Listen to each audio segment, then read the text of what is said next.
My name is Joan Broder and I'm the Change Coordinator for Think Family across the community and voluntary sector in Northern Ireland.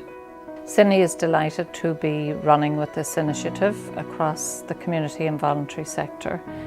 This has been funded by the Health and Social Care Board and started in August, and on the 3rd and 4th of September we launched this with an exciting training of trainers programme with Dr. Adrian Falkov, who came all the way from Australia.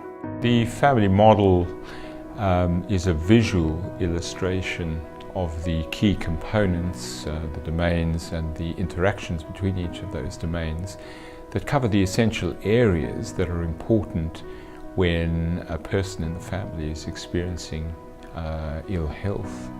And the model itself provides the basis for a structured approach or a structured conversation for clinicians to be able to talk with a family member or members around their own difficulties and helping them to achieve a better shared understanding, as well as achieving a practical family-focused care plan.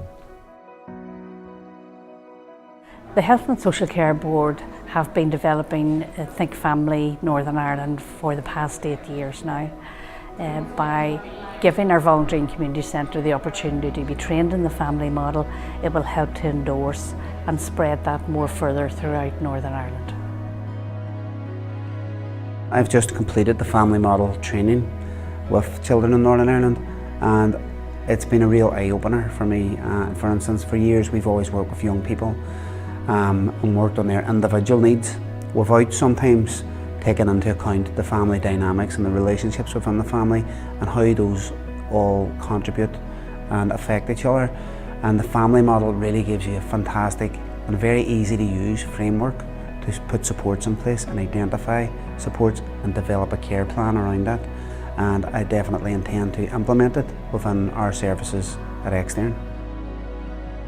I think the family model's a great tool and very useful model. It helps staff work in a very strengths-based approach and consider not only the challenges and the concerns and the risks potentially within a situation, but also to focus on the strengths and the supports that are already existing within an individual situation or family situation.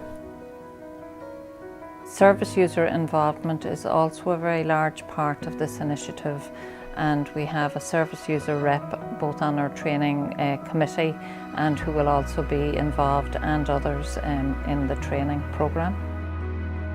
The Think Family model, personally I think, would be a benefit to anybody and everybody that's working with families, be it the parents on their own, children on their own, or the family as a whole unit. It gives you a chance to sit down and actually have a proper conversation with the family and find out exactly what is going on. And it also gives a bit of ownership back to the family itself, because they not only have to come up with what the issues are on the day, but they also have to help come up with the solutions. I have my own personal experience of social services, and for myself and my 2 children, it was not great. My kids were eventually removed from my care, and I do think that if the family model had been used, if the conversations had been had, things may have been a lot different, and my kids could potentially maybe not have been removed or could be back in my care now. That's one of the reasons why I liked getting involved with this, because I do think it would be beneficial, not just for myself if it had been about, but for so many other families out there.